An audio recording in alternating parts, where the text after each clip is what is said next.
Boa noite, vamos iniciar.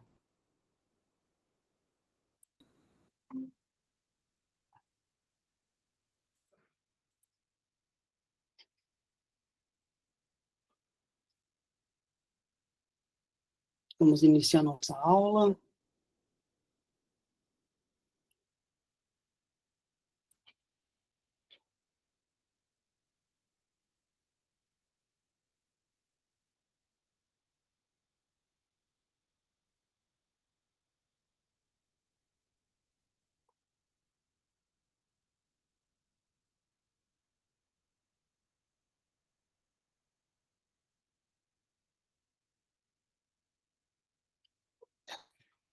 Vamos iniciar nossa aula, então. Hoje a gente vai começar a falar de ligações químicas. Bom, primeiramente, quando a gente analisa a tabela periódica, que nós já entendemos um pouquinho como que ela funciona, a gente vai perceber que muitas informações, quando eu pensar nos tipos de ligações químicas, principalmente quando for ligação iônica e ligação covalente, eu vou conseguir essas informações olhando para a tabela periódica, ou seja, eu consigo localizar na tabela periódica onde o elemento que está fazendo uma ligação, ele está na tabela e com quem ele está ligando, eu consigo previamente analisar o tipo de ligação. Bom, para isso, nós precisamos entender que no nosso redor, os compostos, eles estão quase inteiramente formados, né, em que eles se ligam uns ao outro para formar esses compostos. Então, rochas, carvão, petróleo, árvores, nós seres humanos, somos uma mistura complexa, né, de compostos químicos, nos quais diferentes tipos de átomos estão ligados. E a gente já sabe, né, o que é um átomo, então a gente já começa a entender que um átomo se ligando ao outro vai formar compostos, né? E aí eu preciso prever que tipo de ligação é. Então, os compostos, eles são grupos de átomos ligados entre si. Esses átomos, os compostos, se mantêm unidos graças aos poderes das forças de atração chamadas de ligações químicas. Então, a gente vai começar a estudar, né, quais são essas ligações químicas, né? Bom, há três tipos. Tem a ligação iônica, a ligação covalente e a ligação metálica. Vamos dar início, primeiro, a entender que, quando a gente fala de ligação química, a gente precisa lembrar o que são os elétrons de valência.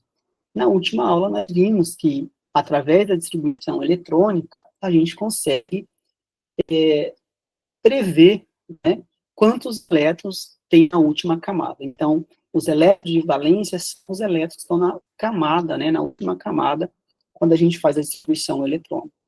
Então, quando a gente analisa essa camada de valência, a gente vai perceber que, na tabela periódica, os gases nobres são os únicos que têm 8 elétrons completos na camada de valência.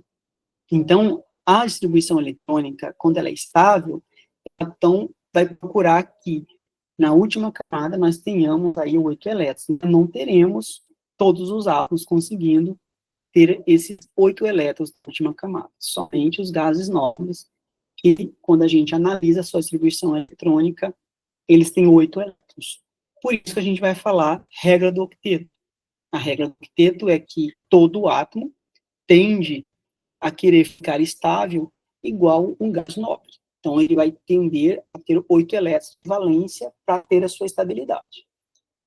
Em exceção dos gases nobres, então, todos os outros elementos vai buscar fazer ligações químicas de modo que eles possam ter aí a regra do octeto estabelecida. Mas é lógico que vai ter as exceções, né? E a gente vai ver posteriormente. Então, quem são os elétrons de valência? São os elétrons envolvidos na ligação química. A gente vai representar ele pelo símbolo de Lewis, que consiste em desenhar o símbolo químico do elemento que você está predizendo a ligação, mais um ponto para cada elétron da valência. Então, a gente vai fazer o seguinte, aqui, o enxofre, a configuração eletrônica aqui usando o CERN é o neônio 3s2, 3p4. Então, a gente já sabe que os elétrons da última camada de valência são justamente esses daqui. A gente tem 6 elétrons, né, na camada de valência. Então, a gente consegue colocar ele representando Lewis, que é justamente desenhar o símbolo S, que é o símbolo do elemento enxofre, e colocar aqui os 4 pontinhos em volta do átomo enxofre. Se você quiser também, você pode desenhar, em vez de ser pontinhos, você pode colocar X, né, os 6 elétrons em volta do elemento. Tá? Fica a critério. Então, essa é a representação de Lewis para o átomo enxofre, né, que são os elétrons que ele tem aí 6 na última camada de valência.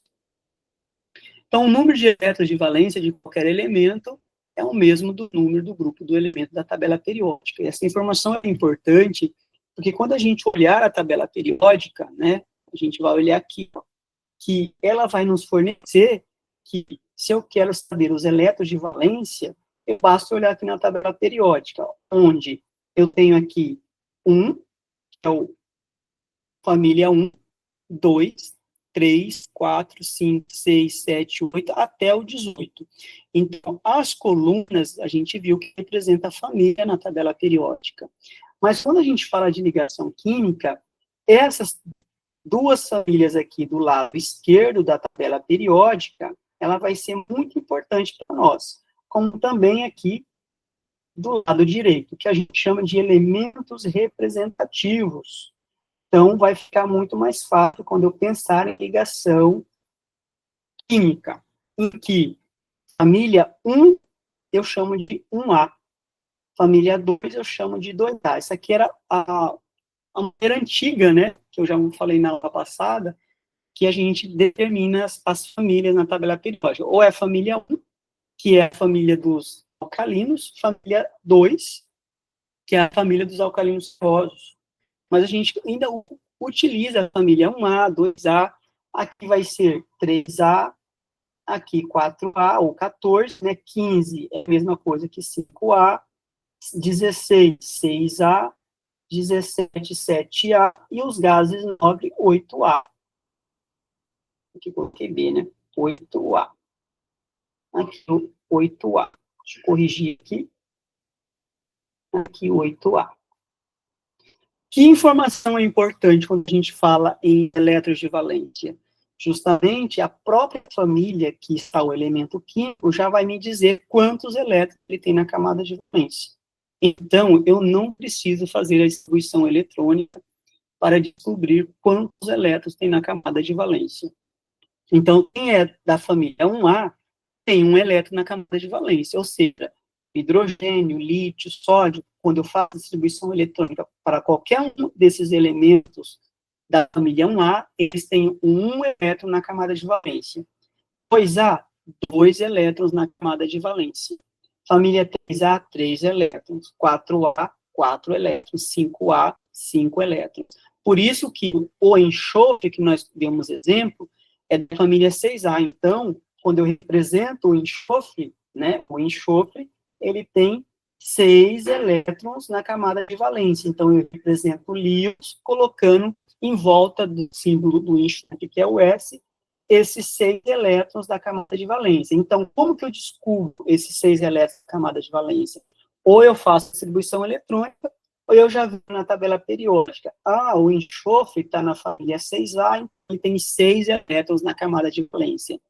São esses elétrons que serão responsáveis para a ligação química que a gente vai aprender hoje. Então, oxigênio também tem 6. Cloro tem 7 elétrons na camada de valência. Então, a gente já começa a entender como essas ligações vão acontecer. Então, somente para os elementos representativos que eu posso utilizar família em que o átomo está para designar a quantidade de elétrons da camada de valência. Para os elementos de transição e transição interna, a gente não usa a família que eles estão, porque já cai fora, né? E já é uma representação diferente, então tem que fazer distribuição e descobrir, tá? Somente para as famílias, para os elementos dos átomos representativos, tá? Com isso, a gente consegue, então, entender como que vai formar as ligações químicas, tá? Então, mostrando aqui de novo o enxofre, né? Então, a gente representou ele de acordo com os elétrons da camada de valência. Então, eu preciso mostrar a representação para que a gente possa estabelecer o tipo de ligação, olhando para esses elétrons da camada de valência. Aqui eu fiz a distribuição eletrônica usando o CERN, mas eu não precisaria fazer, para mim verificar quantos elétrons ele tem na camada de valência. Bastava eu olhar onde que o enxofre está. Ele está na família 6A, então ele só pode ter 6 elétrons na camada de valência. Na camada de valência. E aí facilita para nós. Então, a regra do octeto vai ser justamente para que a gente comece a analisar se um átomo vai querer receber ou ganhar elétrons. Por quê? Porque vamos pensar, um átomo que está na família 1A, nós já sabemos que ele tem um elétron, né? Um átomo que está na família 6A, ele tem 6 elétrons na camada de valência. Olha, se eles querem ficar estáveis, eles precisam ter 8 elétrons na camada de valência.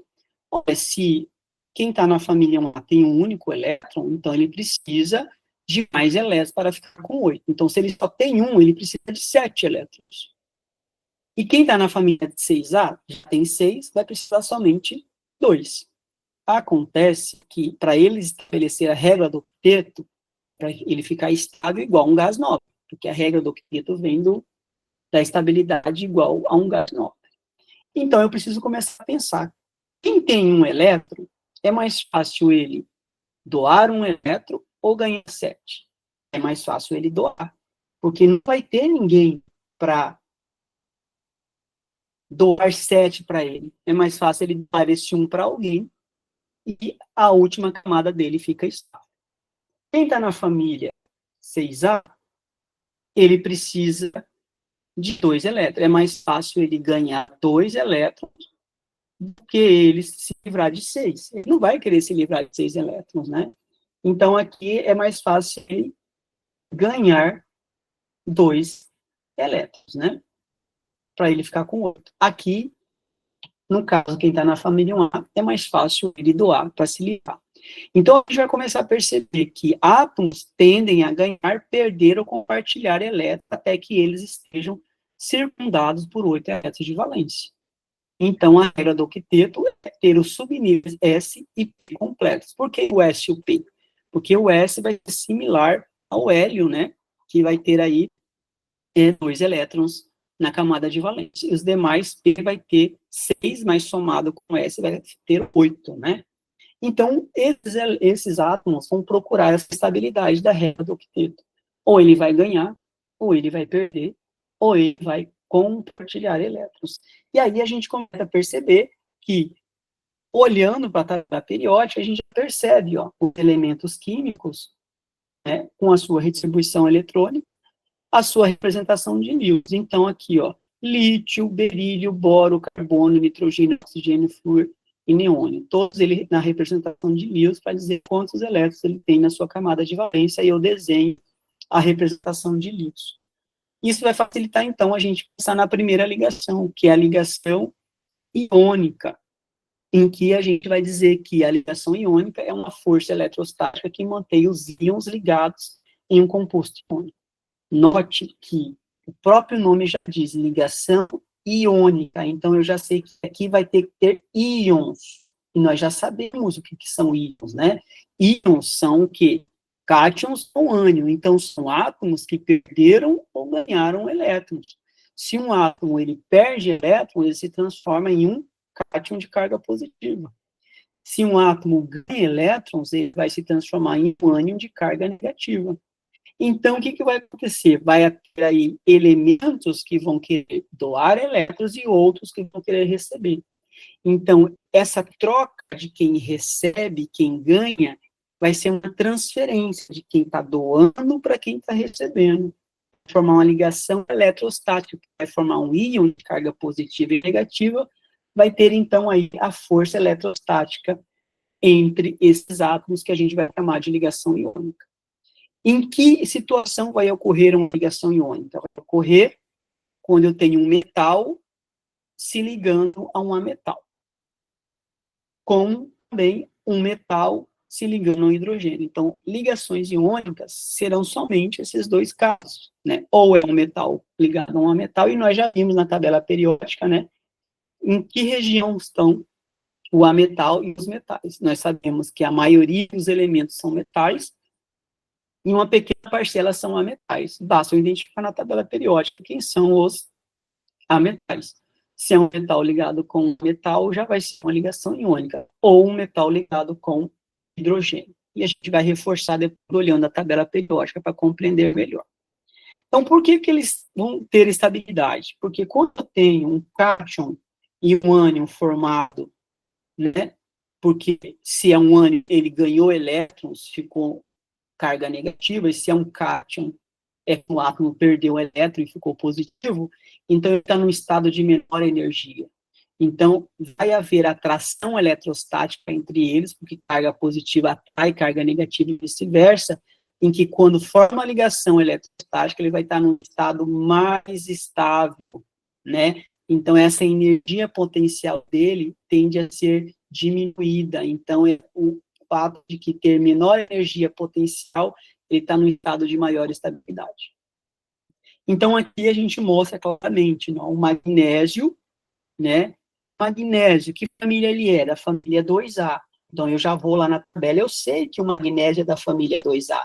Então, o magnésio, ele tende a doar 2 elétrons. Por que ele vai doar 2? Porque ele tem 2 elétrons na camada de valência. Mas por que ele vai doar esses 2 elétrons? Porque ele quer ficar estável. Porque é muito difícil ele conseguir 6 elétrons para ficar com 8, então é mais fácil ele doar os seus 2 elétrons que estão na camada de valência. E está doando para quem? Para o oxigênio. Mas aonde que está o oxigênio na tabela periódica? Está na família 6A. Ah, então quantos elétrons ele tem na camada de valência? Ele tem 6. Ele quer ficar estável. Então, o magnésio doa esses 2 elétrons para o oxigênio, e o oxigênio fica estável. Enquanto o magnésio dopa esses 2 elétrons, ele vai ficar estável, a sua camada anterior vai ficar completa. Né? Se a gente faz a distribuição eletrônica, a camada anterior da camada de valência vai estar completa. Então, ele vai ficar estável. Então, nessa transferência de elétrons, então, o magnésio doa, ele se transforma em Mg2+, se transforma no cátion, né? No caso aqui, ele é positivo, então ele se transformou em um cátion de carga positiva. E o oxigênio se transformou num ânion quando recebeu esses 2 elétrons. Então, o que vai acontecer? Uma atração eletrostática entre o cátion e o ânion, formando um sólido iônico, o composto iônico, né? Formou a ligação iônica. Então, para formar a ligação iônica, tem que ser um momento que um ânion, a formação de um ânion e de um cátion, se interage pela ligação eletrostática, que a gente chama de ligação iônica. Então, tem que ter essa transferência de elétrons. Aqui é para a gente mostrar agora que vai ter um outro tipo de ligação que eu vou falar daqui a pouco de forma mais detalhada. Que aqui é o hidrogênio, é o gás hidrogênio e o gás cloro. Ó. Eles vão se unir para formar uma nova ligação, que aqui já não é uma ligação eletrostática, é uma ligação covalente, porque agora eles vão compartilhar os elétrons. Então, eu vou ter a situação em que há transferência de elétrons, que é a ligação iônica, e eu vou ter a situação em que há o compartilhamento de elétrons, que a gente vai chamar de ligação covalente, tá? Então, o sódio, cloreto de sódio, o átomo sódio e o cloro se ligam através de uma ligação iônica, né? O sal de cozinha, que a gente chama de cloreto de sódio. Por que ele é um composto iônico? Porque a gente já sabe que o sódio, ele é da família 2A, perdão, 1A, né? Ele é da família 1A, e o cloro da família 7A. A gente já começa a perceber que, olha, o sódio da família 1A, ele vai tender a doar esse 1 elétron. E o cloro, que é da família 7A, vai receber esse elétron, para ficar com 8. Então, um doa e outro recebe. Mas quando a gente analisa quem é os elementos envolvidos, o sódio é um metal, e o cloro é um ametal. Por isso que a gente viu que quando tem um metal ligado a um metal, vai ser uma ligação iônica. Sempre um metal ligado a um metal vai ser uma ligação iônica, né? Então, aqui, o sódio representado com o símbolo de Lewis, o seu único elétron, e o cloro com seus 7 elétrons. Então, esse elétron do sódio vai ser doado para o cloro, em que o sódio vai ficar com carga positiva. E aí, o cloro fica aqui em volta dele 8. Um desses elétrons aqui veio do sódio. Então, eu represento de colchetes o cloro com seus 8 elétrons, que agora ele está estável, mas ele ficou negativo, porque ele recebeu um, então ele fica negativo. Então, a representação da ligação é dessa forma. Então, o sódio se interagindo com o cloro negativo. Então, vai ter essa transferência, né, que a gente já sabe, a transferência de elétrons de um átomo para outro, vai ser a ligação iônica, né? Então, cada íon tem um octeto de elétrons, e aí ele fica estável, seguindo a regra do octeto. Aqui é para mostrar, né, que a ligação iônica do cloreto de sódio é uma rede, né, que um átomo vai se ligando pela atração carga positiva e carga negativa, e o vizinho, ó. Então, aqui tem uma força de Coulomb, que é a ligação iônica, a força eletrostática, que eles ficariam unidos, né? Com essa atração, forma essa rede. Então, os cátions vai se ligando com o ânion, porque tem atração eletrostática, porque cargas contrárias se atraem. Então, aqui o sódio, como o átomo e o cloro, formou o cátion e ânion, e eles se interagem por ligação iônica, formam uma rede cristalina. Por isso que forma um sólido cristalino do cloreto de sódio. Aqui outro exemplo, né, que é o cloreto de magnésio. A gente já sabe que ele é uma ligação iônica. Por quê? O cloro é um ametal e o magnésio é um metal. Então, metal com ametal só pode ser ligação iônica, mas eu preciso representar como que está acontecendo essa ligação iônica, né? Então, aqui o magnésio com seus 2 elétrons, o cloro com seus 6 elétrons, porque o magnésio, ele é da família 2A, então tem 2 elétrons, e o cloro é da família 7A, né? Só que, olha só, o cloro precisa somente de um. Então, o magnésio vem e doa um elétron para o cloro. Então, esse cloro fica estável, fica com 8. Porém, o magnésio ainda tem que se livrar do outro elétron. Então, ele chama outro cloro para doar mais um elétron dele. Então, esse outro cloro que ele chamou, a estabelecer uma ligação iônica, recebe esse um elétron dele, ficando com 8, ficando estável. Então, a gente percebe que eu preciso de 2 átomos, de 2 íons cloro, para se ligar com o magnésio. Então, essa atração aqui ó, é como se fosse 2 ligações iônicas que está acontecendo do magnésio com cada um cloro. Ele estabeleceu 2 ligações iônicas. Só que como que eu represento?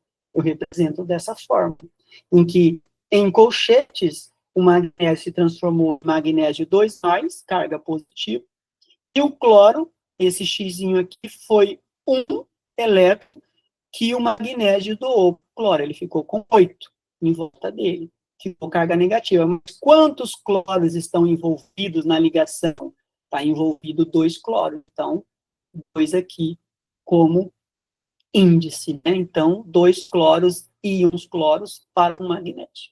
Essa é a ligação iônica. Esse outro exemplo é o fluoreto de alumínio. Então, olha só, novamente é uma ligação iônica. Alumínio é um metal e o flúor é um ametal. Então, eu já sei que isso aqui é uma ligação iônica. Então, como que é a representação? O alumínio é da família 3A e o flúor da família 7A. Então, daqui, ó, representação de Lewis, o elemento Ae, que é o alumínio, com os seus 3 elétrons da camada de valência. Da onde que eu tirei esses elétrons? Da camada de valência. Se o alumínio é da família 3A, então ele tem 3 elétrons na camada de valência, eu represento em volta dele. Flúor, da família 7A, então ele tem 7 elétrons em volta dele, 7 elétrons na camada de valência. Então, o flúor, se ele já tem 7, ele precisa somente de um elétron para ficar com 8. Então, o alumínio vai e doa esse elétron para ele. Esse flúor fica estável. Porém, o alumínio ainda tem mais 2 para doar. Então, ele chama outro flúor e doa um elétron para ele. Ele fica estável, mas ele ainda fica instável, o alumínio. Ele precisa doar o seu terceiro elétron. Ele doa para outro flúor. Então, o alumínio, quando doa os seus 3 elétrons, sendo um para cada flúor, ele se transforma em 3+, carga positiva. Formou aqui o cátion. Um cátion alumínio, né, o cátion, formado, né? Porque ele doou os seus 3 elétrons, então 3 mais está dizendo que ele doou 3 elétrons, a resultante ficou positiva, 3 mais. O flúor, cada um recebeu 1, só que quantos flúores estão envolvidos? 3, então o índice aqui é 3. Só que o flúor fica com uma carga negativa, porque ele está recebendo um elétron que veio do alumínio, mas são 3 flúor que está envolvido na ligação. Então é como se eu estivesse dizendo que aqui tem 3 ligações iônicas do alumínio com o flúor. Então, a ligação foi estabelecida, mas eu represento como?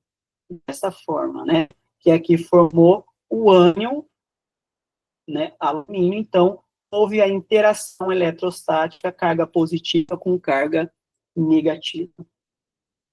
Então, a gente começa a perceber que, se a ligação iônica, né, o que o próprio nome já diz, é entre íons, então eu consigo prever aí a formação de um composto iônico utilizando essa fórmula aqui, ó. A, eu vou representar que é um cátion, um átomo qualquer, que eu vou dizer aqui o símbolo A, em que ele vai ter aqui a sua carga mais X, em que esse X pode ser 1, 2, 3, né, a carga que ele vai perder, e B vai ser o ânion negativo, com Y aqui, onde pode assumir o valor 1, 2, 3, 4, enfim, em que, quando eu junto A com B, esse Y torna-se índice de A, e esse X, que é do cátion, torna-se índice do B, que é o ânion. Então, a gente começa a verificar aqui, juntar um cátion e um ânion, ele vai formar um composto iônico, desde que seja aqui um metal com um ametal, ou um metal com hidrogênio. Então, a gente consegue fazer essa formação. Então, um exemplo aqui, ó, o alumínio, né? Vamos colocar aqui, o alumínio, ele é da família 3A, ele é cátion 3+. E o oxigênio é 2- da família 6A. Eu quero juntar os dois, formar um composto iônico. O que vai ser iônico? Metal com ametal. Vai formar o quê? A, copio Al, ó. Só que esse 2 aqui, ó, que é, né, a carga do meu ânion, ele se transforma em índice aqui do alumínio. Então, eu coloco esse 2 aqui na frente do alumínio. E a carga positiva, esse 3 aqui da carga positiva do cátion, ele vai se transformar em índice do oxigênio.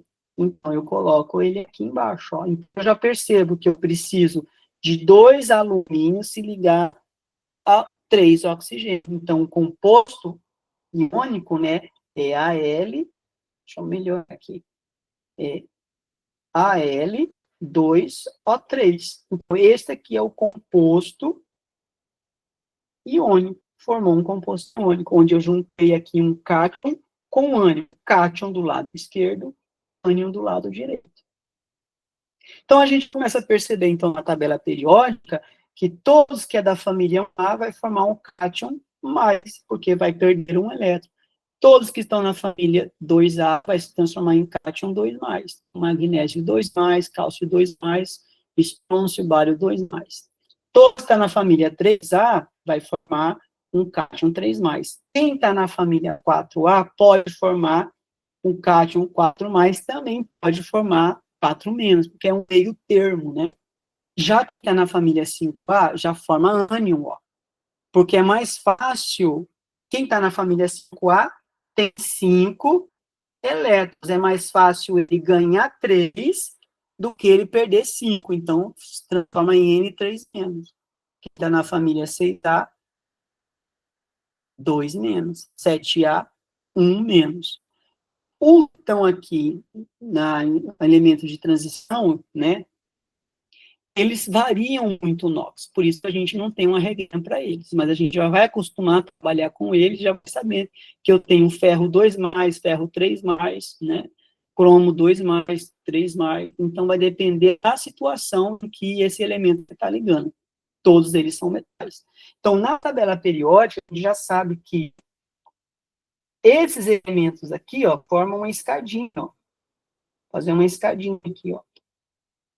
Começando aqui pelo boro.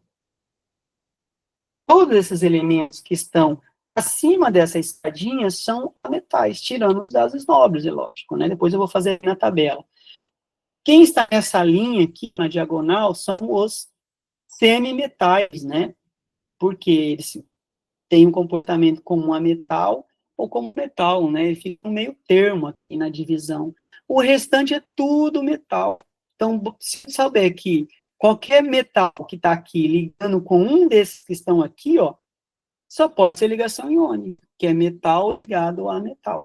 Ou um metal ligado com o hidrogênio, que o hidrogênio é a nossa exceção da tabela periódica, né? Ele não é igual a ninguém, né? Mas ele, ligado com metal, vai ser ligação iônica. Então, aqui a gente já sabe, né, que o sódio, né, que está aqui na família 1A, ele tem 11 prótons e 11 elétrons. Então, ele vai perder esse um elétron e vai ficar com 10, ó. Então, só que vai ter um próton a mais, por isso que fica N+, né? Já havia dito que a carga resultante é positiva, então forma um sódio mais. E aí diminui o tamanho, que a gente já falou sobre isso, né? Ele perdeu elétrons, o raio diminui, porque é uma atração maior dos elétrons, dos prótons do núcleo, por esses elétrons que estão em volta desse núcleo, né? Então, a gente representa que o sódio se transforma em sódio mais, liberando o seu elétron da camada de valência. Então, é assim que a gente representa a reação, né, de perda de elétron de um átomo. O átomo, sem nenhuma carga, se transformou em Na+, então, no cátion sódio, liberando um elétron. Então, aqui vamos fazer isso, mas fazer dois exemplos para entender bem como que é essa ligação. Então, eu já sei que eu vou ligar bário com bromo. Então, eu preciso saber aonde está o bário, né? O bário, ele está na família 2A. Então, eu sei que ele é da família 2A. E o bromo está na família 7A. Eu consulto a tabela periódica e verifico que o bário, estando na família 2A, ele só pode formar quem? O Ba2+, ele vai perder elétron. E o bromo? O bromo é da família 7A, então ele tem 7 elétrons, ele tem que ganhar um elétron, ele vai se transformar em um menos. Então, quando eu junto os dois, né, Da e Br-, eu coloco esse 2, vai ficar aqui para o bromo, esse 1 vai ficar para o bário. Eu não preciso mostrar o 1 no caso do bário, né? Então, forma aqui BaBr2. Então, para formar a ligação iônica, precisei de 2 bromos se ligando a um bário. Cálcio. Cálcio também é da família 2A. Então, cálcio da família 2A, então só pode ser o quê? Ca2+, é o cátion que forma, ele vai liberar os seus 2 elétrons, né? E o oxigênio da família também 6A. Então, o oxigênio da 6A, então ele vai ganhar 2 elétrons. Então, note aqui, ó, que a carga, para ele se transformar em um sal, ela tem que ser nula, né? Então, um composto, ó, ele não tem carga. Então, eu já percebo aqui que vai ser CaO, esse 2 aqui do oxigênio desce para o cálcio, e o 2 do cálcio desce para o oxigênio, vai ficando assim, ó, né? 2, 2. Só que na matemática a gente simplifica, né? Eu posso simplificar isso. Não existe esse composto. Então, eu represento CaO, a simplificação é um cálcio se ligando com um oxigênio, um átomo de um oxigênio, né? Só que aqui eu já estou mostrando a ligação, né? Só que ele quer saber como que se forma, né? Olhando para essa ligação. Então, a gente vai representar aqui, ó. Deixa eu voltar aqui. Vou representar aqui em cima. Então, o bário, né, por Lewis, ele tem 2 elétrons, vou colocar aqui, ó. 1, 2. E o bromo tem 6 elétrons. 1, 2, 3, 4, 5, 6. Estou representando o Lewis. Então, o que vai acontecer? Esse bromo vai doar esse. Vou colocar X aqui no bromo para ficar melhor, visualizar melhor. Vou colocar X e aqui X. Né? Então, ele vai doar um elétron para esse bromo.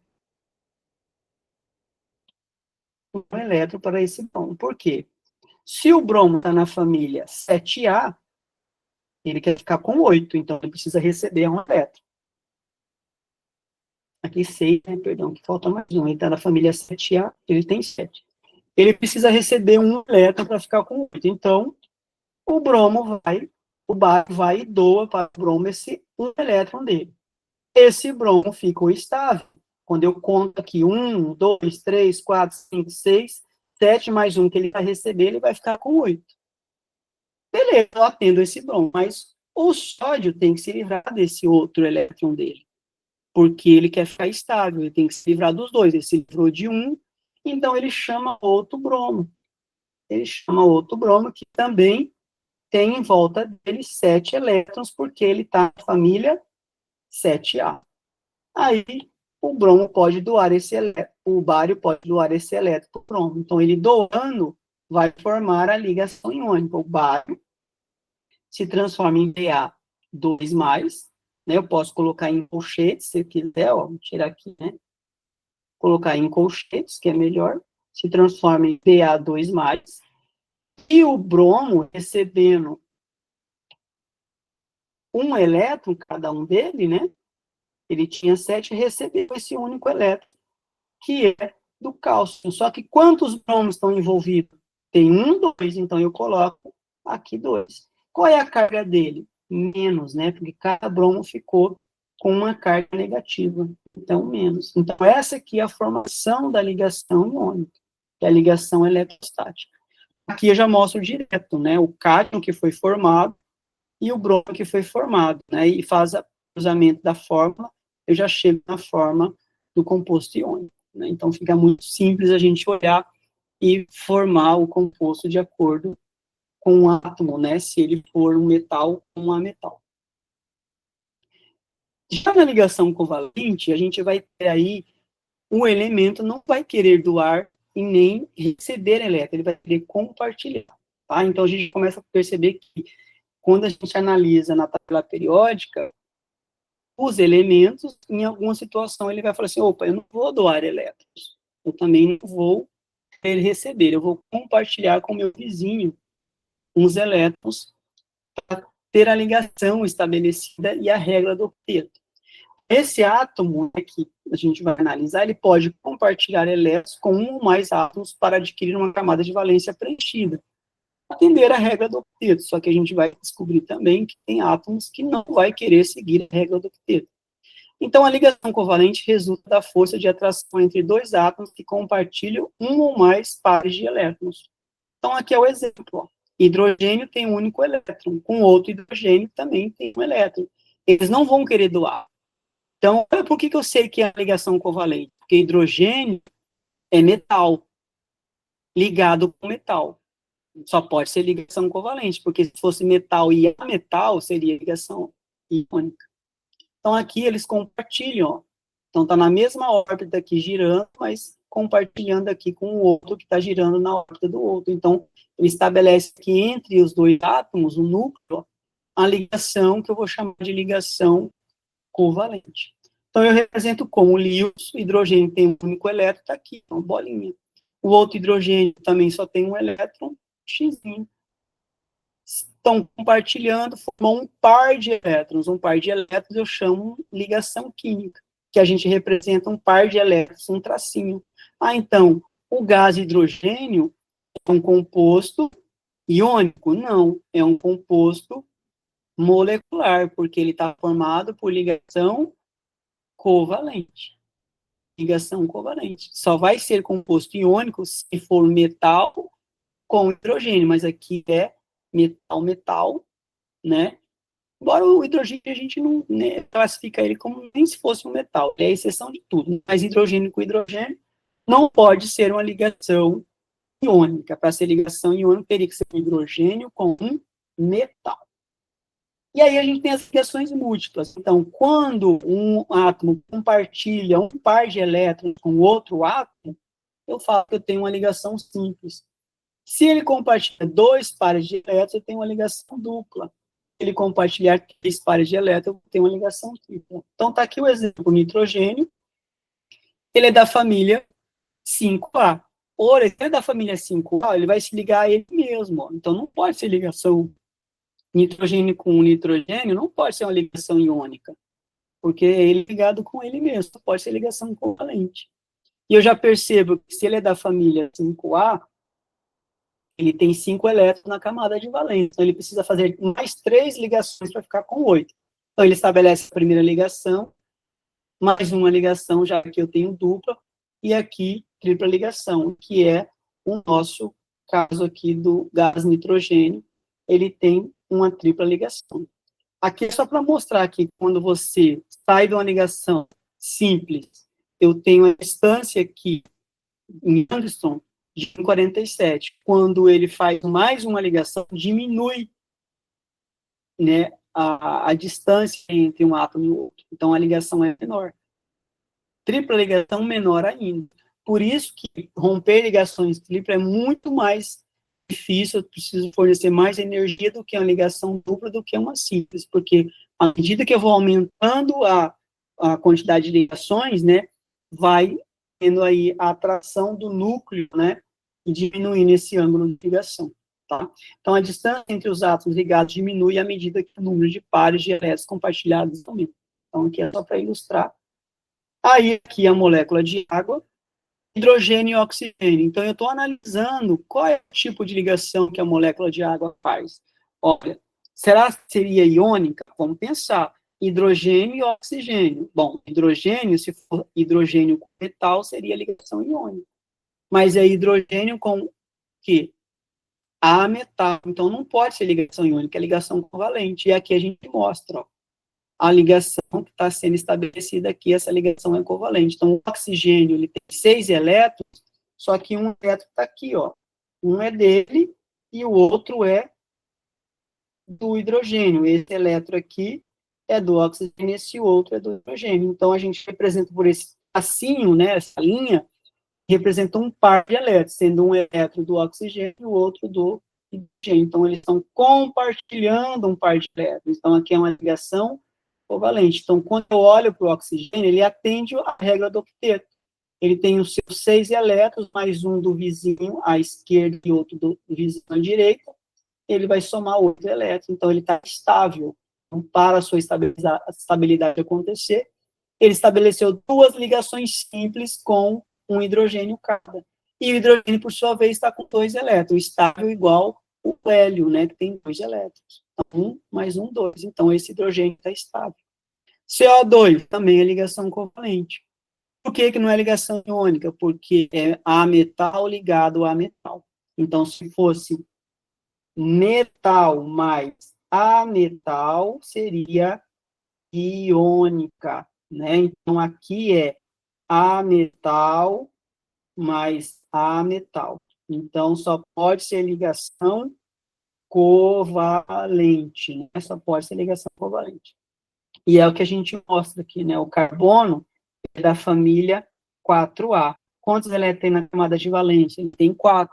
Quantas ligações ele precisa fazer para ficar com 8? Mais 4. Ele faz 2 ligações duplas. Tá aqui, ó. 2 ligações duplas com o seu vizinho.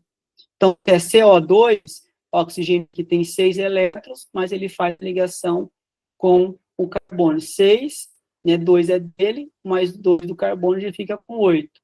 Mesma coisa o outro lado. Então, ambos ficam com 8 elétrons quando a gente analisa a volta. Então, estabeleceu uma ligação covalente atendendo à regra do octeto.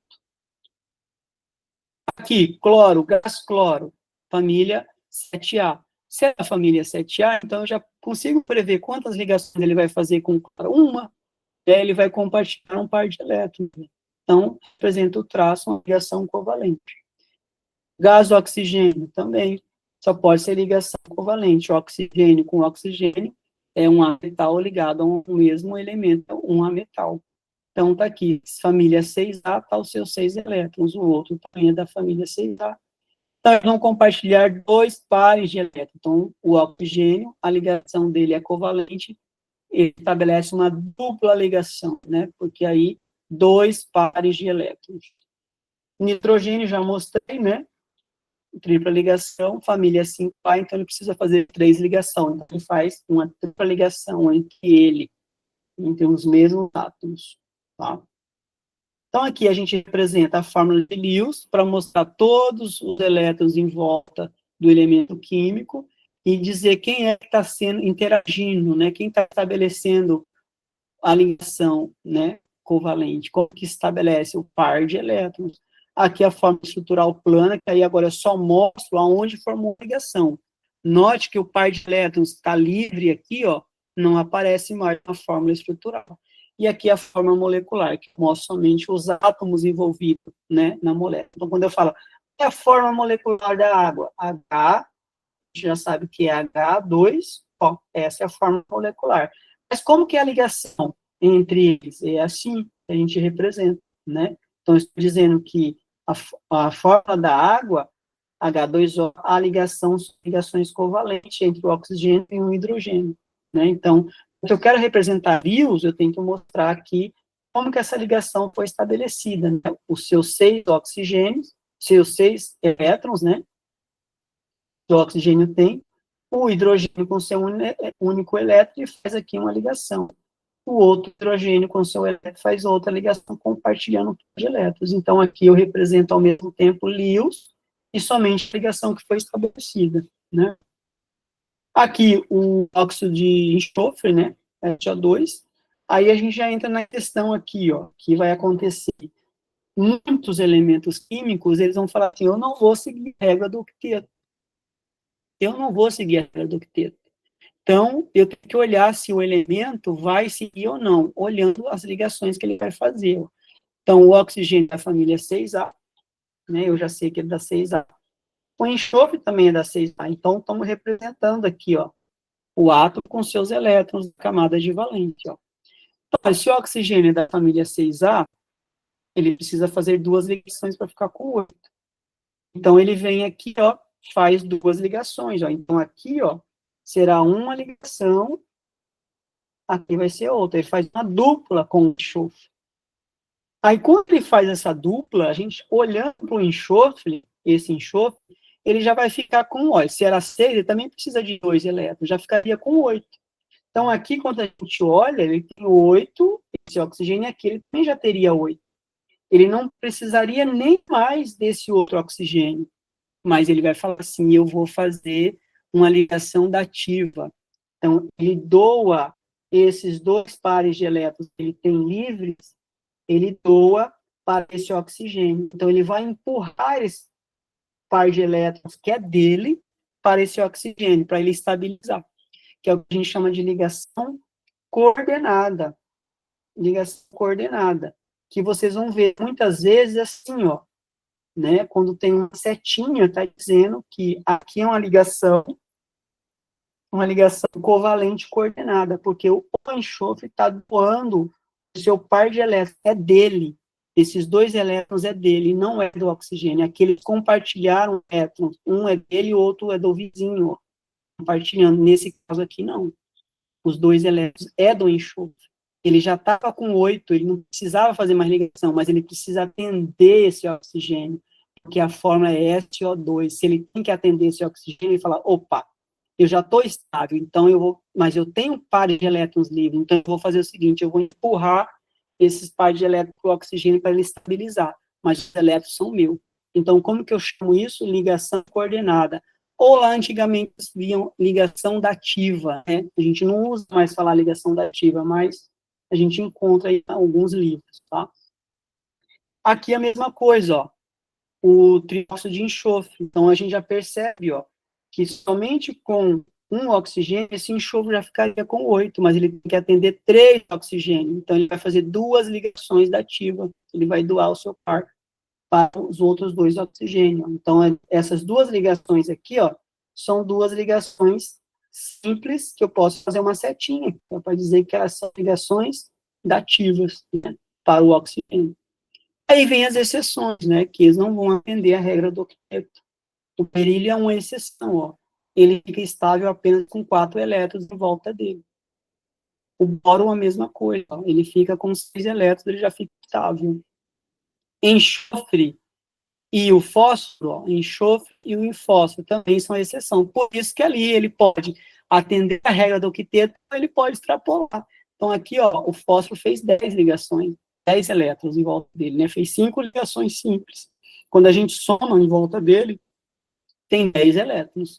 Mesma coisa que o enxofre, ele fez 6 ligações simples, ó. Ficou com 12. Fugiu a regra do quarteto, então não tem as exceções, tá?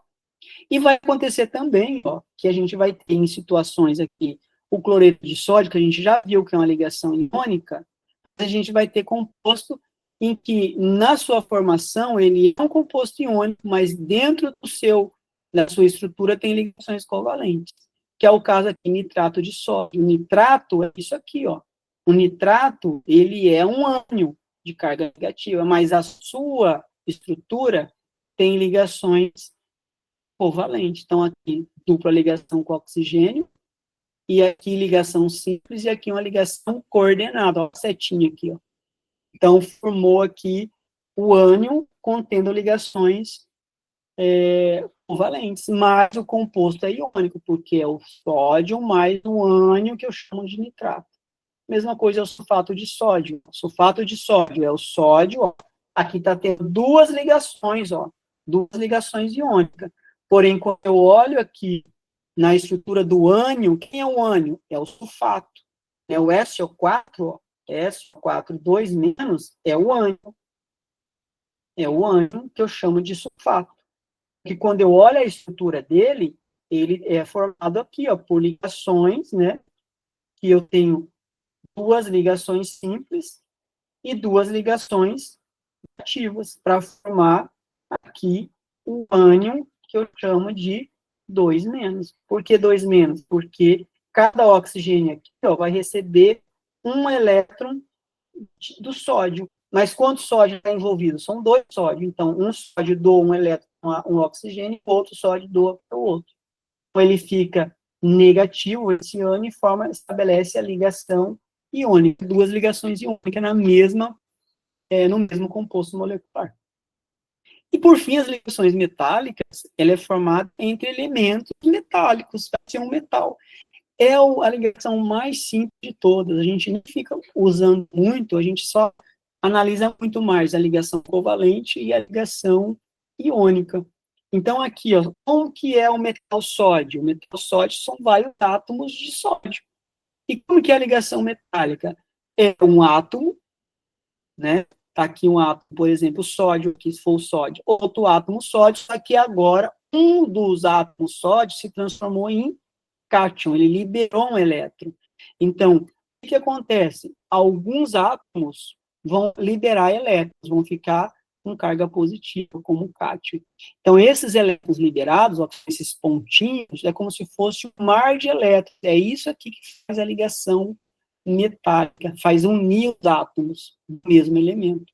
Então, fica aqui, ó, ele envolve esses elétrons, fazendo a junção, que é a ligação metálica. Então, essa nuvem ou mar de elétrons ao redor dos átomos, a gente chama de ligação metálica. Por isso que os metais são bons condutores eletrônicos, são brilhantes, tem um ponto de fusão muito alto, né? Tanto que a gente vai, a fundição de ferro é a altos graus, né? Para poder transformar o estado sólido para o líquido. Então, quando eu falo assim, Na, Fe, sódio, ferro, alumínio, ouro, cobalto, são tudo ligações metálicas, que são formadas por mesmo elemento químico. Então, mas como que é a ligação? A gente nem representa, a gente já sabe que é um mar de elétrons, né? Então, vai ser a representação do próprio elemento químico para dizer que é uma ligação metálica. Então, aqui, ó, quando eu tenho, ó, o sódio metálico, é isso, ó. Como que é formado ele? Vários átomos de sódio, onde alguns deles liberam um elétron, faz com que eles fiquem ligados pela ligação metálica. São todos metais sódio. O gás cloro, a gente já sabe, o gás cloro são dois átomos de cloro ligados com a ligação covalente. Então, aqui eu tenho gás cloro, que é a ligação covalente, porque estão compartilhando um par de elétrons para fazer a ligação covalente. E aqui o sódio é a ligação metálica. Se eu colocar num balão o gás cloro com um pedacinho de metal sódio, olha o que acontece, uma reação química. Forma um cloreto de sódio, um composto iônico. Aqui, ó, é um cristal, né? O sódio puro é um cristal bem nítido, bem puro, pela rede cristalina entre a ligação iônica do cloro e sódio. Só que são vários átomos sólidos formando essa rede cristalina, que vai formar o cloreto de sódio, um composto iônico. Tá? Então, aqui fica claro, aqui é a ligação metálica, né? Aqui, a ligação covalente, né, que é cloro se ligando a outro cloro. Aqui somente átomos de sódio, que é a ligação metálica. Aqui já não, ligação covalente. E aqui formou uma ligação iônica. Como que eu sei que é iônica? Que NaCl, eu tenho aqui um metal, que é o sódio, ligado com um ametal, que é o cloro. Eu já sei que é ligação iônica. Então, a gente já começa a entender como foi formado.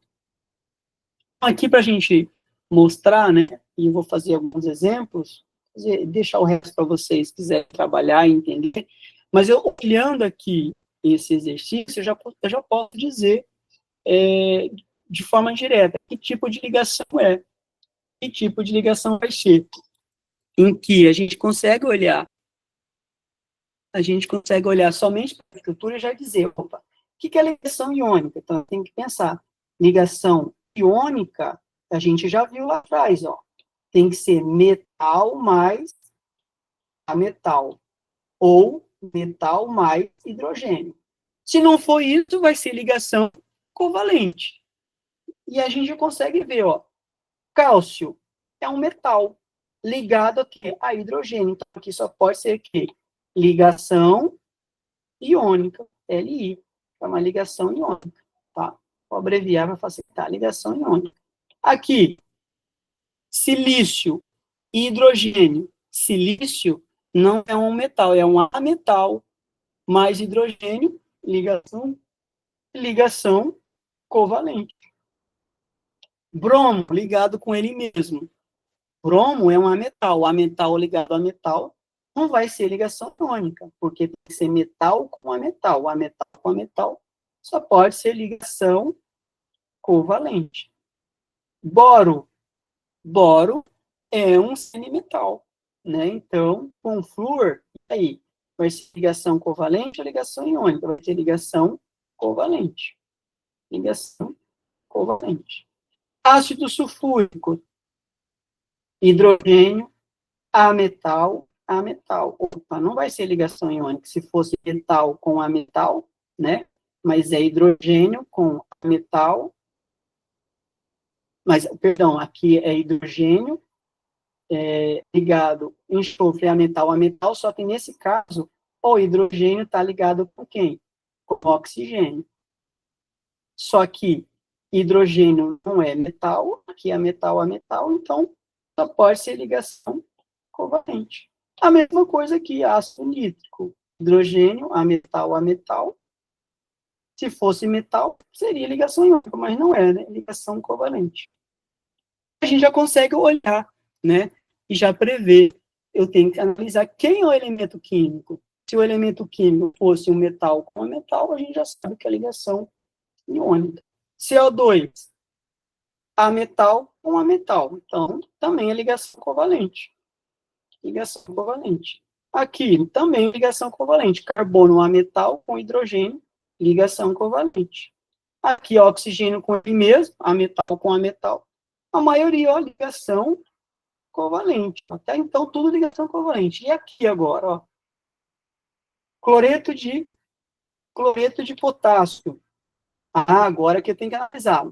Potássio, metal, cloro, ametal. Metal e ametal, ligação iônica. Ah, então, aqui, ligação iônica. HBr, hidrogênio com ametal. Hidrogênio com ametal só pode ser ligação covalente. Nitrogênio com hidrogênio, ametal com hidrogênio, só pode ser o quê? Ligação covalente. Aqui, ametal, hidrogênio, ametal, hidrogênio. Ligação covalente. Agora aqui embaixo, alumínio, metal. Ah, então alumínio é um metal. E o cloro? Cloro é ametal. Metal mais ametal, ligação iônica. Ligação iônica. A água. A água é ligação iônica ou covalente.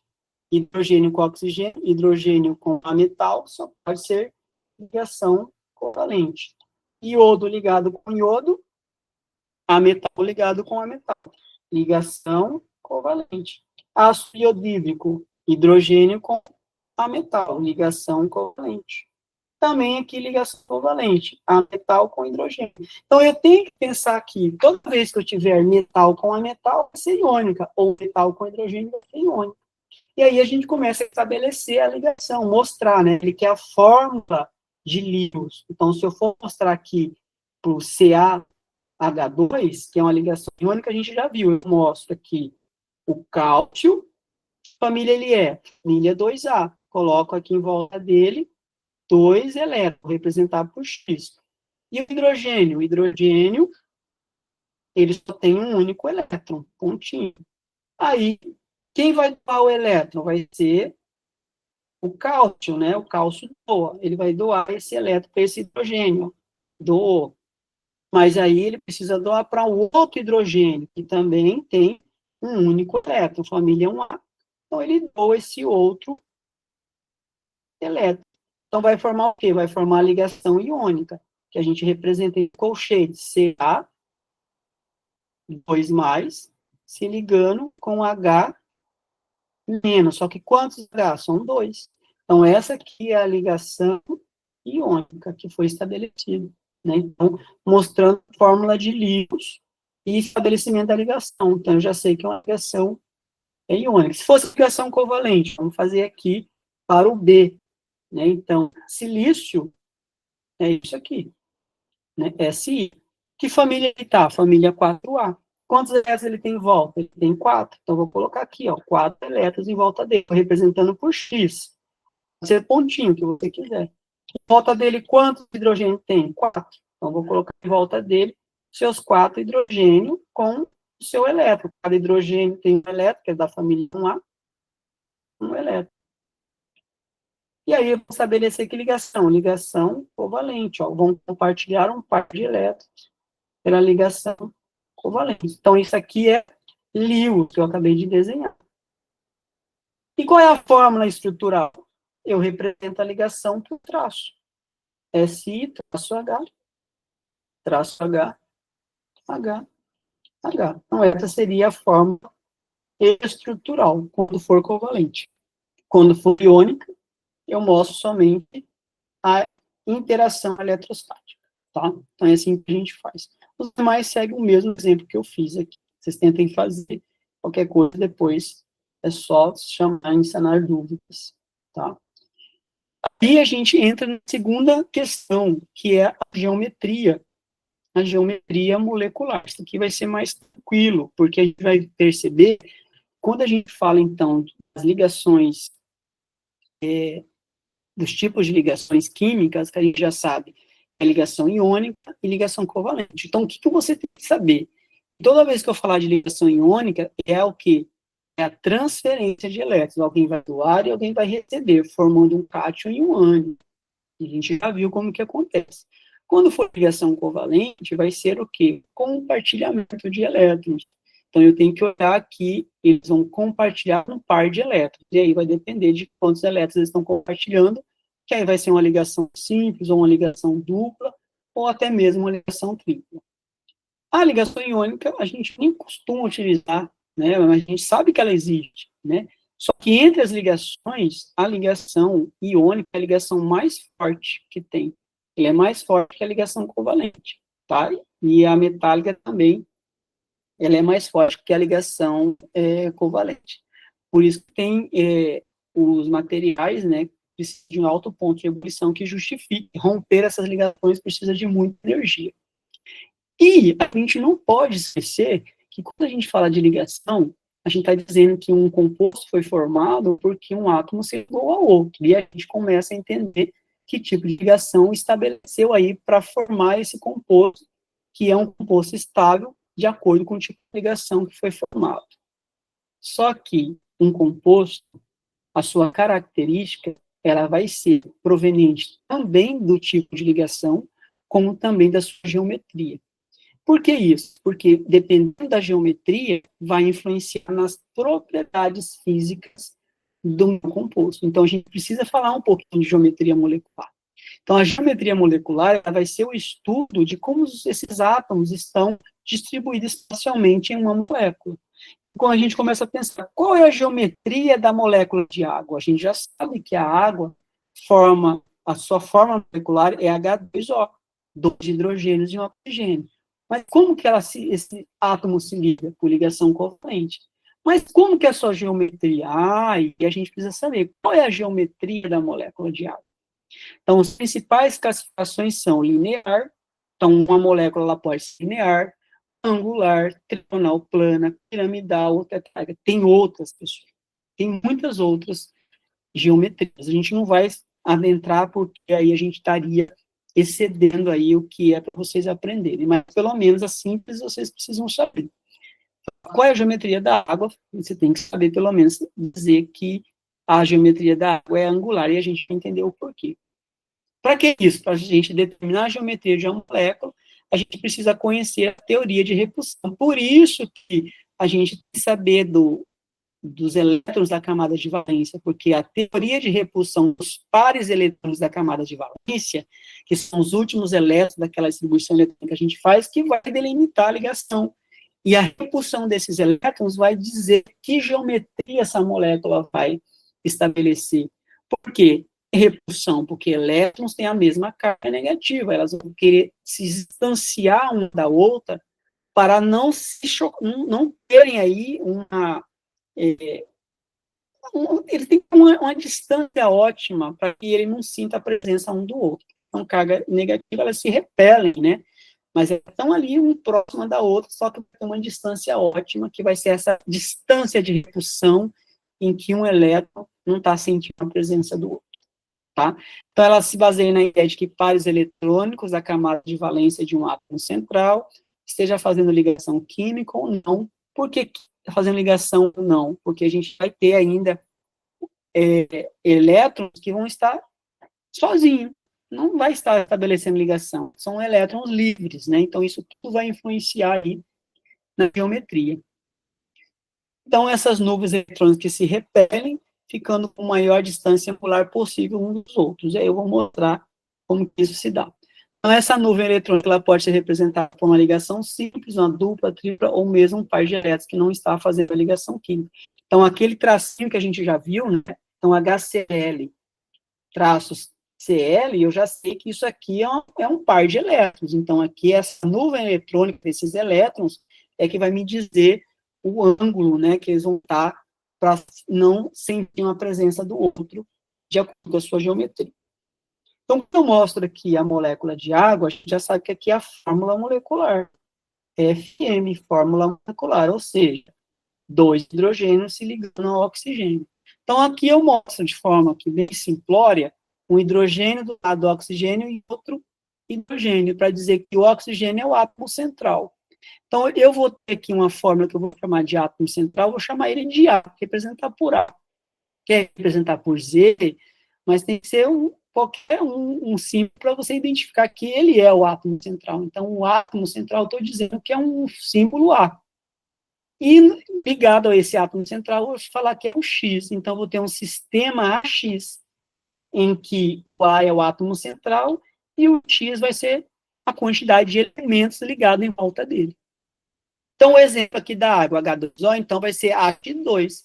O oxigênio é o átomo central e em volta dele o X representa o hidrogênio. São dois hidrogênios. Então, quando eu analiso o átomo central e o sistema, eu vou dizer, esse sistema tem presença ou ausência de elétrons livres?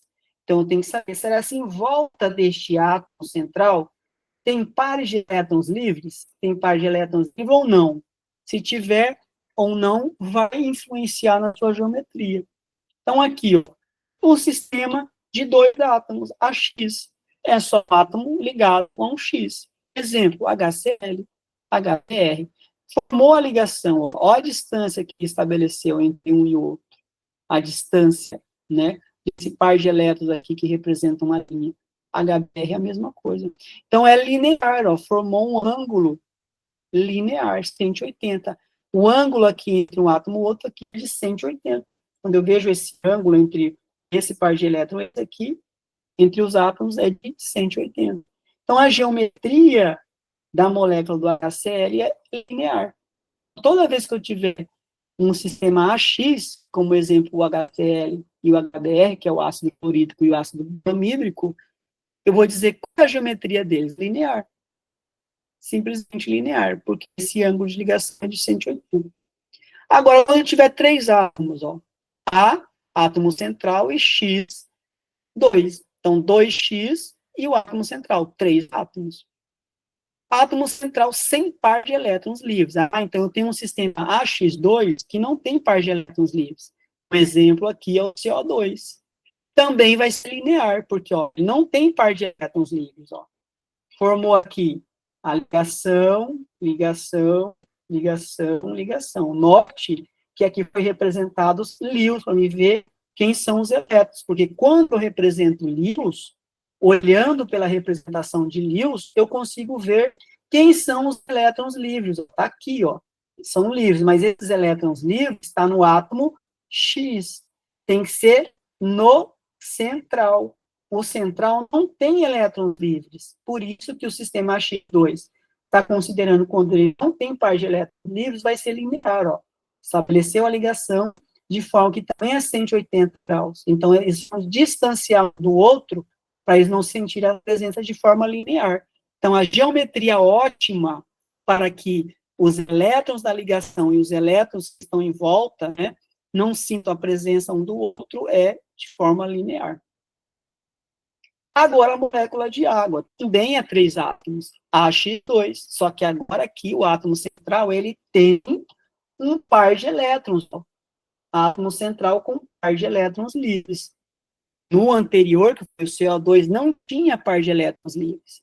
Então, quando a gente desenha a molécula de água, tá aqui, ó, ela vai ser angular. Por quê? Porque o oxigênio tem 6 elétrons, só que ele tem 2 pares de elétrons livres, que são esses aqui, ó. 2 pares de elétrons livres, aqui. Então, eles precisam se formar um ângulo de 104 graus em relação à ligação com o hidrogênio, ó, que a ligação está aqui entre o hidrogênio, né, a ligação estabelecida. Esse ângulo aqui, ó, é de 104 graus. Ela é angular. Já viu que não é um ângulo de 180. Então, se fosse 180, seria linear. Então, a geometria da água é angular, porque tem pares de elétrons livres. Então, os elétrons e a ligação no átomo central vão se distanciando de forma que essa distância seja ótima para que eles não sintam a presença um do outro. Então, esse ângulo entre a ligação vai ser de 104 graus. Então, a geometria vai ser angular. Aqui, ó, quando for 4 átomos, ó. Então, a gente vai ter que olhar quem são os átomos e verificar esse sisteminha, ó. Aqui tem a AX3, que já é a AX3, ó, em que sem pares de elétrons, né? Então, o átomo central não tem pares de elétrons. Exemplo, tem fluoreto de bóron. Olha lá, ó. Formou uma geometria trigonal plana. Ó. Não tem pares de elétrons. Quando eu olho para o átomo central, não tem elétrons livres. Então, o ângulo de ligação deles, ó, 120, ó, entre as ligações. Esse ângulo aqui, ó, se a gente pegar esse ângulo, é 120. Aqui também é 120. Aqui também é 120. Então, esse ângulo, quando o átomo tem 4 átomos no sistema AX3, forma uma geometria trigonal plana, ou trigonal planar, tá? Mesma coisa. Então, ela está no plano, ó. Então, ela fica assim no desenho. Então, a gente olha, então a gente já consegue verificar a sua geometria. Agora, quando tem par de elétrons livres, ó, agora tem, ó, com par de elétrons livres. É o caso da amônia. Quando eu desenho aqui a estrutura da amônia, ó, vai fazer ligações com hidrogênio e um par de elétrons livres, ó. Então, isso aqui, pirâmide trigonal. Então, esse aqui é um ângulo da ligação, ó, que vai estabelecer, vai ser um ângulo de 107, formando uma geometria trigonal, pirâmide trigonal. Então, é o caso da amônia, porque ele tem um par de elétrons livres. Então, tem que analisar e verificar.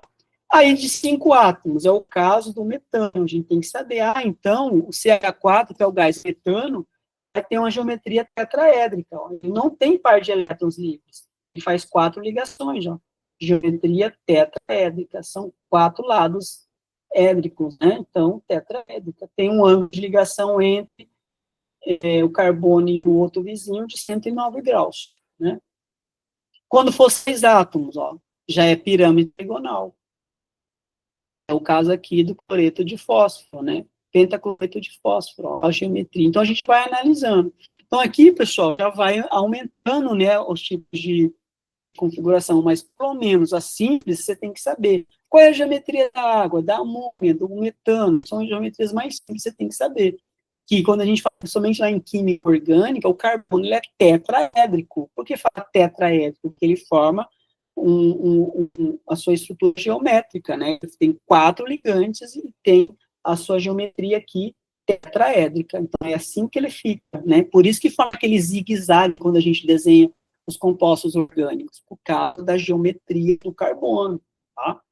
Aqui, só para ilustrar, não precisa ficar preocupado que você tem que ficar decorando, né, as geometrias, né? Pelo menos, sei lá, geometria da água, da amônia, do CH3, de um ácido simples, você tem que saber.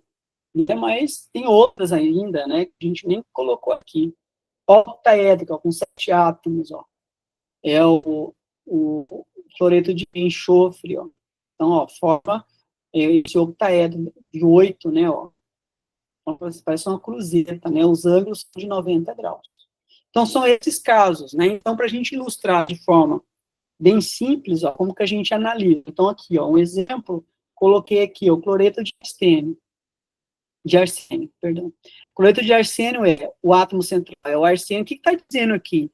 Eu tenho arsênio em volta dele com 3 cloros. Então, é o sistema AX3. Só que aí, no sistema AX3, quando a gente viu anteriormente, eu tenho que saber, e agora?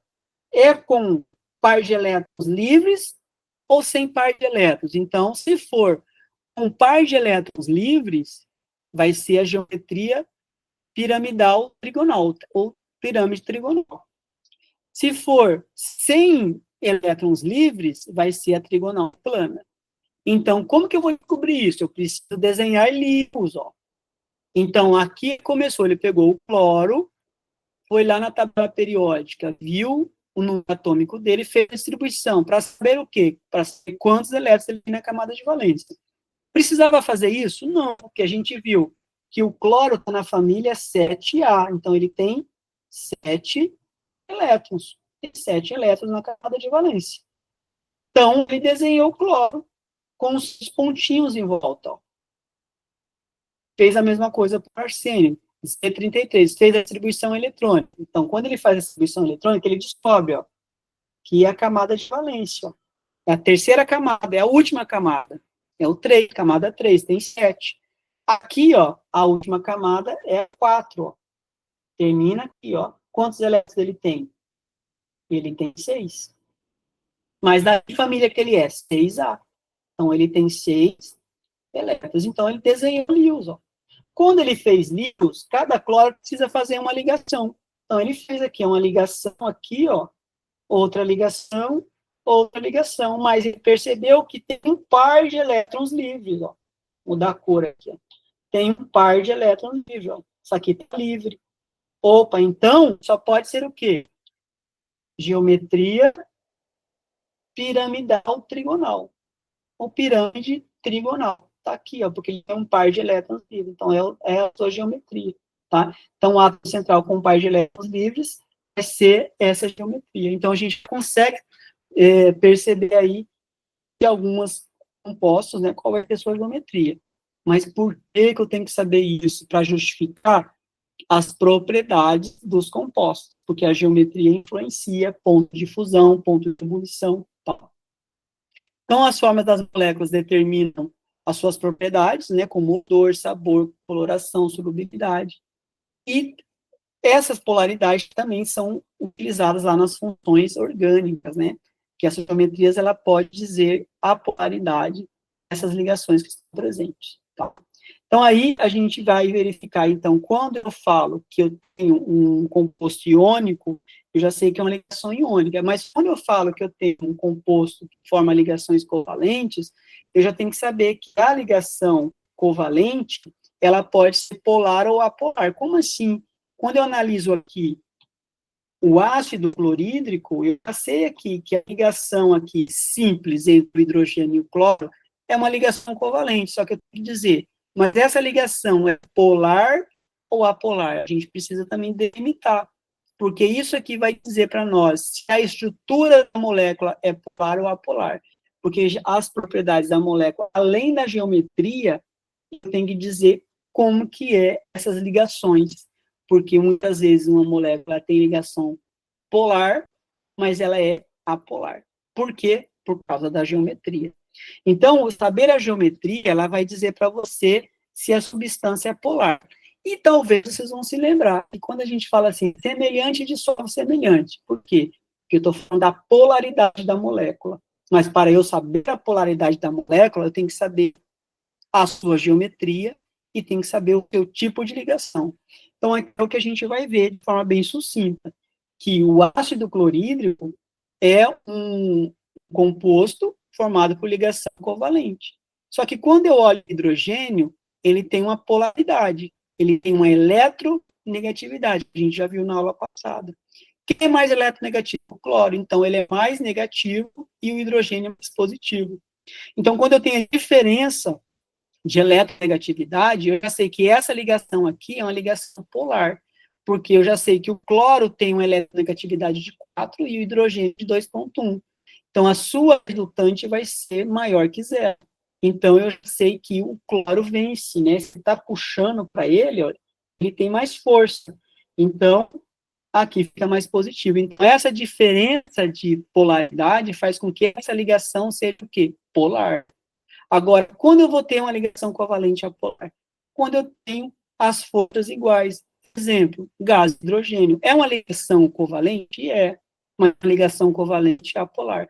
Porque tanto o hidrogênio quanto o outro vizinho têm a mesma força. Então, a diferença de eletronegatividades dele é nula.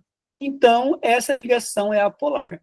Por que eu preciso saber isso? Porque quando a gente for olhar alguma substância, a gente vai dizer, será que a substância é polar ou apolar?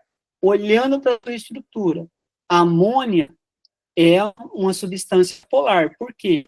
Porque ela tem aqui, na sua resultante, quando eu olho aqui, nitrogênio se ligando com hidrogênio. A ligação hidrogênio e nitrogênio, essas ligações que estabeleceu aqui, ó, são ligações polares. E a molécula também é o quê? Polar. Porque quando o nitrogênio, por ser mais eletronegativo, ele puxa toda a densidade eletrônica para ele. Ainda tem esse par de elétrons livres, ó, tornando ela polar. A água, por que ela é polar? Porque a ligação aqui de oxigênio e nitrogênio é uma ligação polar, mas ela tem pares de elétrons livres, ó, e o oxigênio é mais eletronegativo, ele puxa toda a densidade para ele, né, que seriam os vetores, né, o vetor resultante puxa tudo para um lado só, então, tornando a molécula polar. O CH4, que é o metano, olha só, ele tem ligação, ó, polar, e carbono é mais eletronegativo que hidrogênio. Então, essa ligação aqui, ó, é o quê?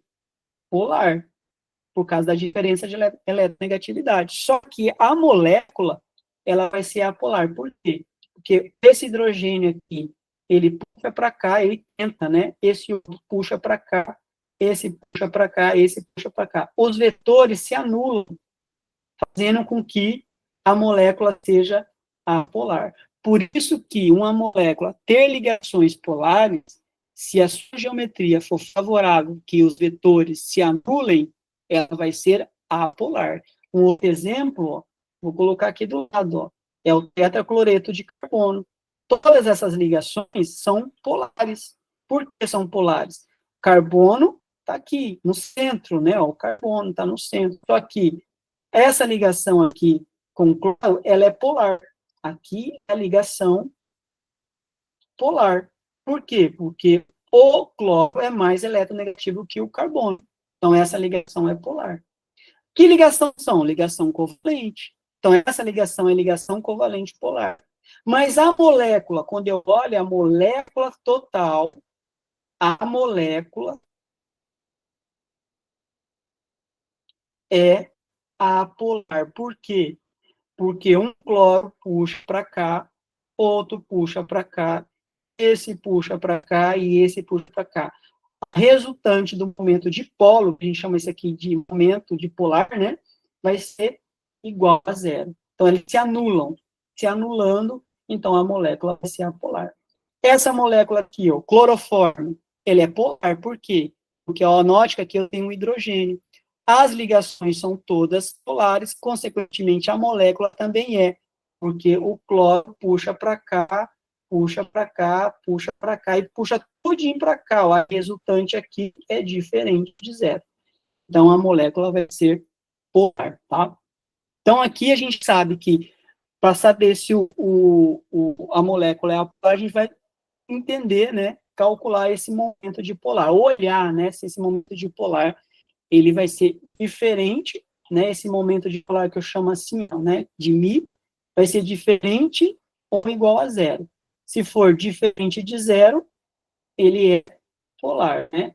Se esse Mi for igual a zero, ele é apolar, tá? Então, como que a gente faz isso? A gente olha a eletronegatividade, né? A diferença, quem for mais eletronegativo vai ter um momento dipolar diferente de zero. Então, a molécula vai ser polar se as resultantes não se anularem, tá? Então, a escala de eletronegatividade que nos permite determinar a orientação dos vetores de cada ligação. Então, a geometria da molécula que nos permite determinar a disposição espacial desses vetores. Foi o que eu mostrei ali do tetracloreto de carbono, tá? Então, a polaridade, ó, só que para ilustrar, esse momento de polo que eu represento por Mi, a resultante, ele vai ser ou igual a zero ou diferente de zero. Então, aqui, hidrogênio ligado com hidrogênio. Eu sei que a ligação aqui, ó, é uma ligação covalente. Mas é uma ligação covalente o quê? Apolar. E a sua geometria linear. Então, um puxa para cá, outro puxa para lá, o momento vai ser igual a zero. Ela é apolar.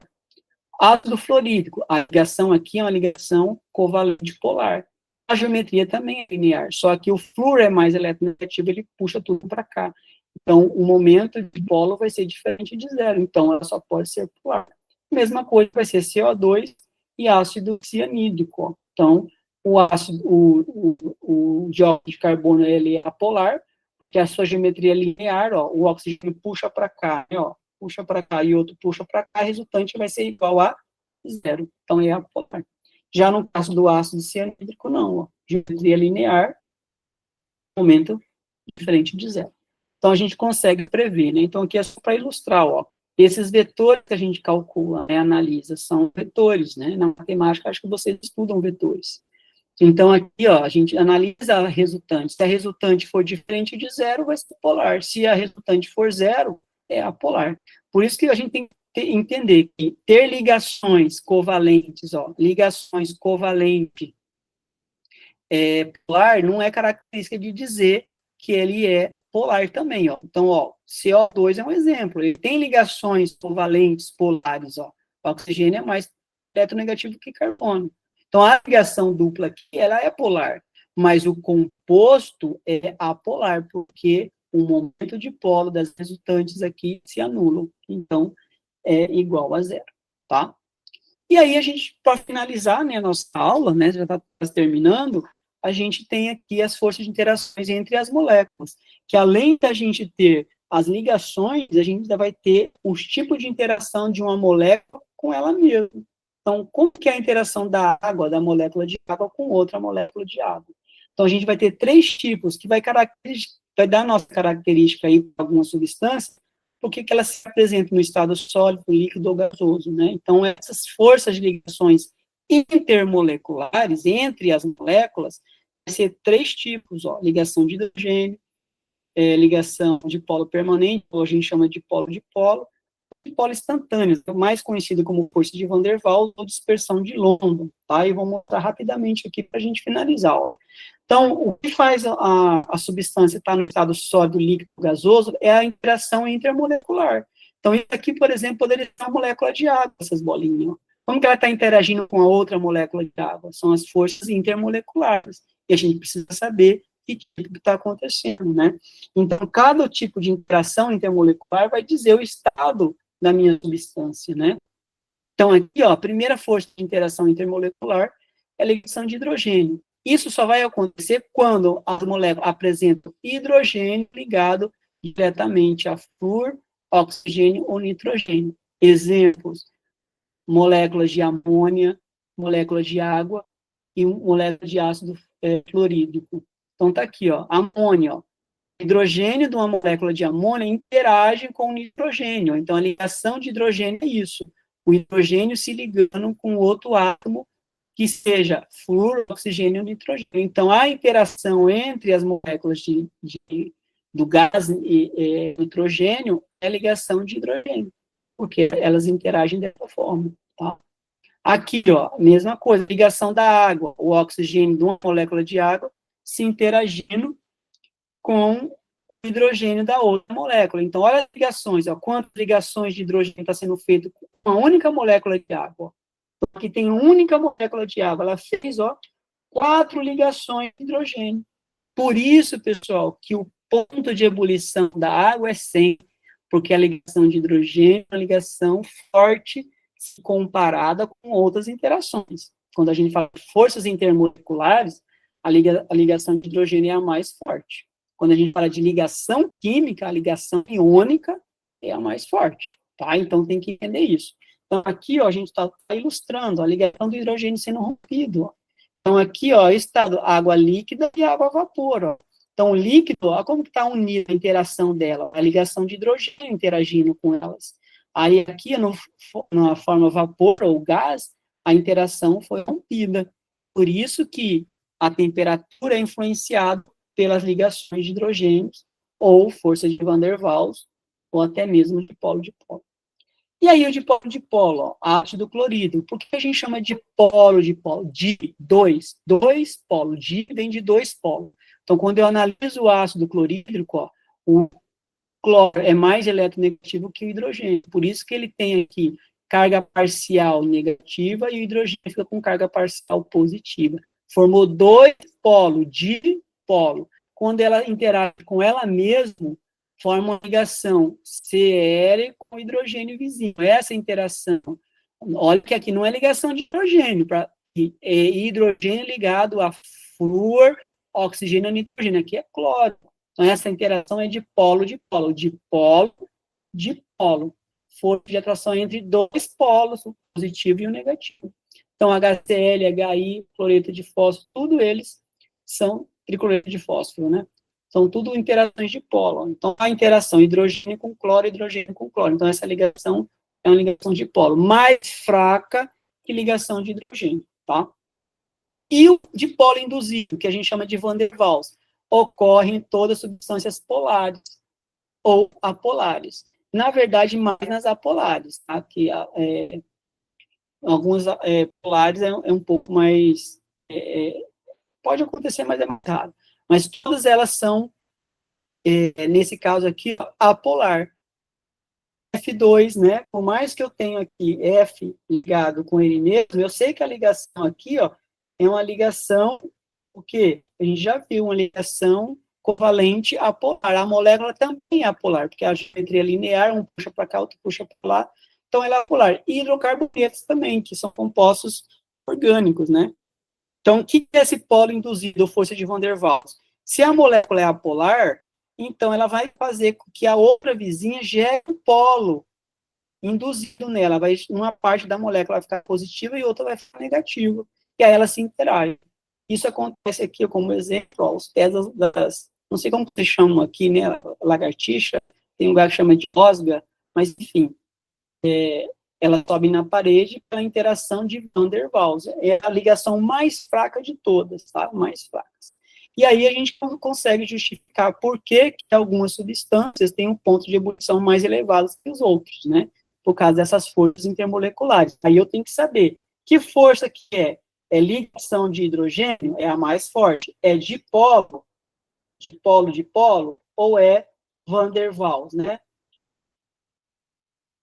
ou é Van der Waals? Se for Van der Waals, é a mais fraca de todas. A ligação de hidrogênio é a mais forte, tá? Então, a gente vê aqui, ó, só para ilustrar a ligação de hidrogênio, tá aqui os exemplos, né, de polo, e de polo instantâneo ou Van der Waals. Ó, aqui, basta você falar, se são apolares, já fala, é Van der Waals. Se a substância é apolar, só pode ter a interação de Van der Waals, tá? E aqui que a gente mostra, ó, que a ebulição influenciada pelo tamanho da cadeia. Que interação está acontecendo? Ó? Oxigênio e hidrogênio. Pode ter interação aqui com a outra molécula, ligação de hidrogênio. Ó. Essa é a primeira molécula, mas à medida que eu vou aumentando os carbonos, eu já vou pensando, opa, vai ter outra interação. Carbono e hidrogênio é apolar. Então, a molécula vai ter característica apolar, então a interação vai ser maior. Então, quanto maior a cadeia, maior a interação, porque vai aumentando, além de ligação de hidrogênio, vai ter as forças de Van der Waals. Então, o ponto de ebulição vai ser maior, tá? E aqui para dizer que quando a cadeia é linear, a interação é maior.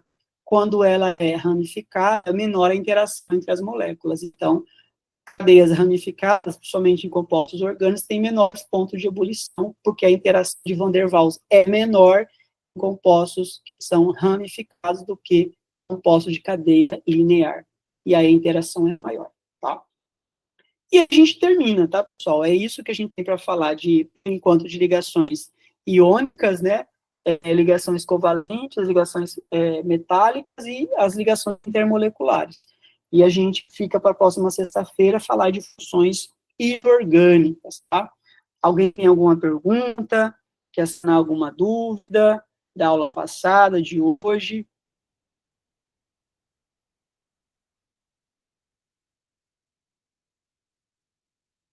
Ninguém tem questionamento?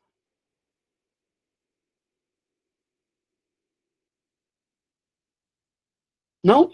Ninguém tem dúvidas?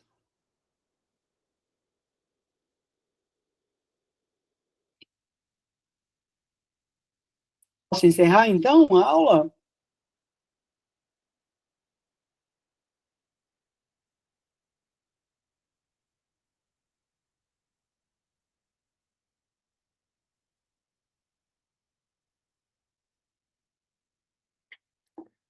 Então, perfeito, pessoal. Qualquer dúvida, manda mensagem, tá? E a gente se vê na próxima sexta-feira, continuando a nossa aula da unidade 2, ok? Um abraço para todos e até a próxima aula.